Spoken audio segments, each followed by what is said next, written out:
Alright, next problem is for the compressor. So let me read the problem statement. We have air at 100 kilopascal and 280 Kelvin is compressed steadily to 600 kilopascal and 400 Kelvin. The mass flow rate through the device is 0.02 kilograms per second, and a heat loss per unit mass of 16 kilojoule per kilogram occurs. It says, neglecting the change in kinetic and potential energy, determine the power input. Alright, so let's start by setting the problem up. We have our system. In this case, our substance is air, and our device is a steady flow compressor.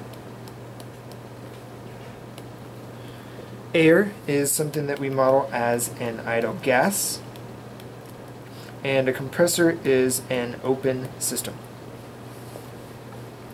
For the sketch,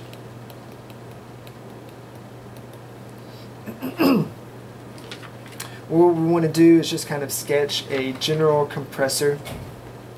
So a compressor we can sketch like this. Give it a C for the compressor. It has a shaft here where we input power. So we have an input power.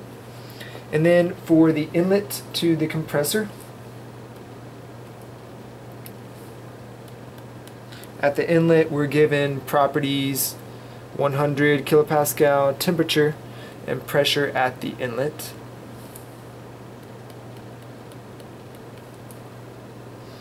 And then at the exit we're also given the temperature and pressure at the exit as well.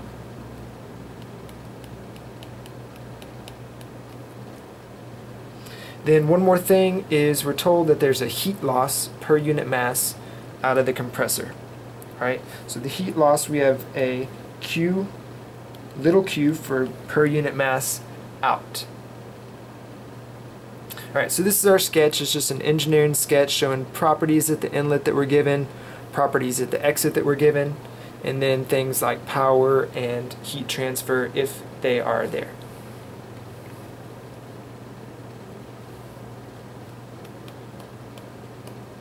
Next is the conditions. So we apply the general conditions for a compressor. We have a steady flow process. That's all chapter 4 devices. And then it says kinetic and potential energy effects are negligible.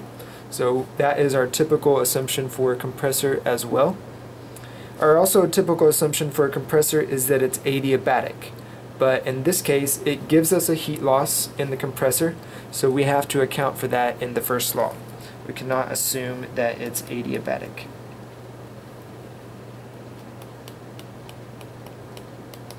Lastly, we'll list out the properties. At the inlet, we know the pressure is 100 kilopascal.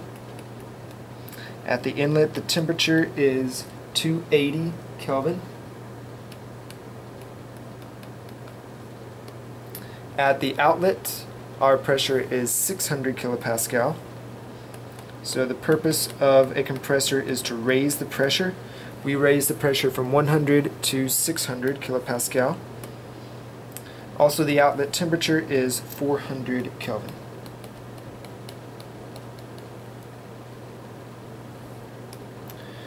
We know the mass flow rate is 0.02 kilograms per second.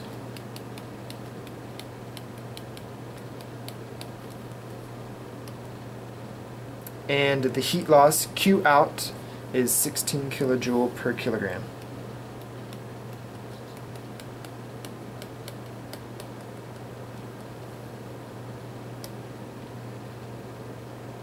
Alright, so let's see. What we need to do now is we're ready to solve the problem.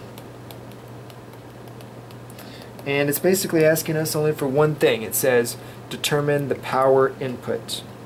So we want to know what is the power requirement for our compressor. Since it's a power input, like a compressor, we know that we should get a negative number for power.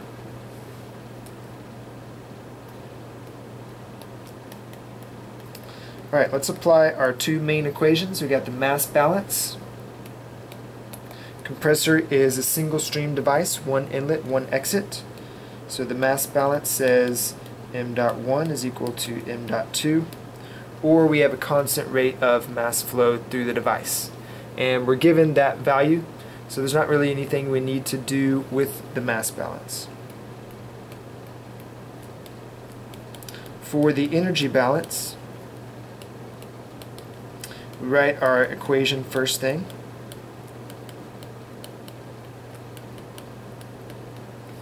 Then we can apply the conditions, no change in potential or kinetic energy. Alright, for the compressor, work is important. That's what we're looking for partially, is work input. And then delta H obviously never goes away. For Q, we are given a heat loss of 16 kilojoule per kilogram. So whenever we put Q into the first law, it has to follow the sign convention. So that should be equal to negative Q out, because heat out of the system has a negative sign. So it's going to be negative 16 kilojoule per kilogram whenever we put it into that equation. And then it looks like, since we're solving for the power, it's going to be useful to solve for the work per unit mass. So we solve for the work per unit mass from the first law, and we see that it's going to be taking work over here, delta H back over here. It's going to be equal to Q minus delta H. So delta H is the only thing that we're left to solve for, and delta H is dependent on what type of substance we have. In this case, we have air.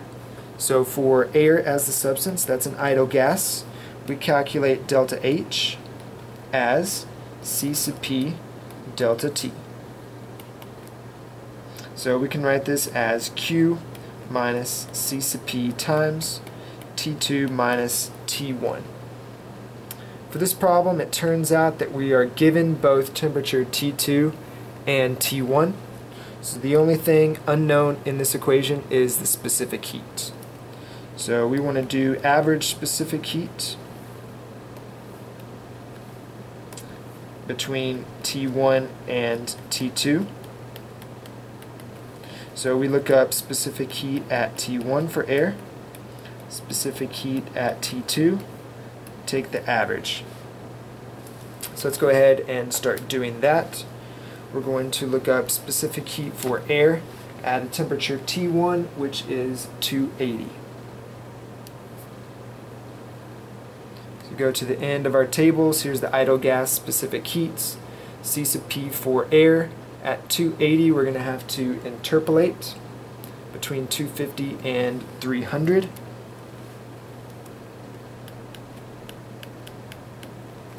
So let me write this correct way, sorry.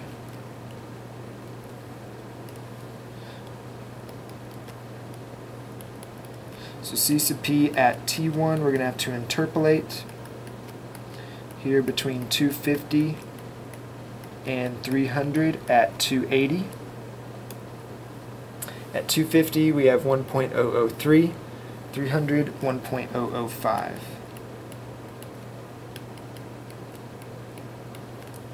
So there's C sub P at T1. At T2,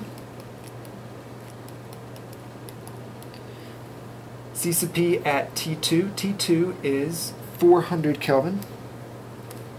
That's actually in the table, 1.013.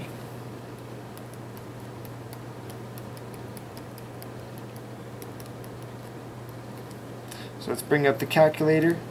First we'll interpolate for C sub P at T1.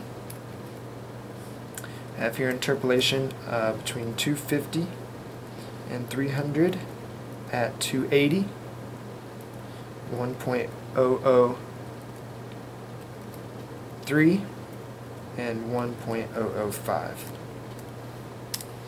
So there's our C sub P at 1.0042.